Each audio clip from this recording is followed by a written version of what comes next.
Bonjour à tous, nous retrouvons avec la 7e Mishnah du 9e Pérec. La Mishnah nous parle de Amafrish Nekeva Lepisro. Comme nous le savons, comme c'est marqué dans la Torah, le Korban Pessah, c'est un agneau ou un mouton mâle et pas une femelle. Si malgré tout quelqu'un a pris une femelle et l'a sanctifiée pour son Korban Pessah, on ne pourra pas sacrifier cette femelle comme Korban Pessah. Pourtant il l'a sanctifiée, elle a la kedusha de Korban Pessah, la sainteté de Korban Pessah. Alors qu'est-ce qu'on fera? Cette même bête, on devra attendre qu'elle ait un défaut, on la vendra et avec l'argent qu'on récupérera, on achètera un Korban Nedava, un Korban qu'on offrira au Beth Amikdash, un Korban Ola.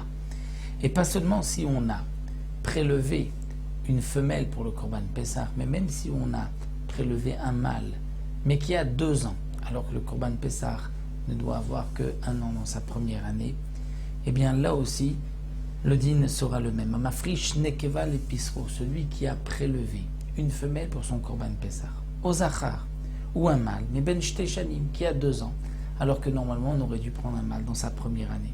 Donc on ne pourra pas les sacrifier pour le Korban Pessah. Malgré tout, nous dit la Torah, Yireh Achistaev, on devra le laisser paître, Achistaev, jusqu'à ce qu'il ait un défaut. Veim Macher, on le vendra. Tant qu'il n'a pas de défaut, on ne peut pas le vendre, puisqu'il y a une kedusha de Korban. Une fois qu'on l'aura vendu, Veipelu Damav Lindava, l'argent qu'on aura récupéré, tombera, Veipelu pour traduire tombera, mais ça veut dire sera réservé, Lindava pour offrir un cadeau, un Korban sur le Misbéach, c'est-à-dire lorsque le Misbéach, il n'y a pas de Korbanot, on tâchait à avoir toujours un sacrifice sur l'autel. Donc lorsqu'il n'y en a pas, personne n'en a amené, on va tout de suite prendre donc cette Nedava, un sacrifice, donc avec l'argent de cette femelle ou de ce mâle qui avait 2 ans, et ce sera un Korban Ola. Un autre din que nous enseigne la Mishnah, Amafrish Pisro Vamet. Quelqu'un qui a offert, prélevé, on va dire plutôt, un Korban Pessah, et il est mort. Donc on ne peut plus le sacrifier puisque son propriétaire n'est plus là. Et comme le Korban Pessah ne doit être sacrifié que l'imnouyav pour ceux qui se sont associés, qui ont payé pour ce Korban, et bien là, nous dit la Mishnah, Lo yevienu beno acharav leshem Pessah.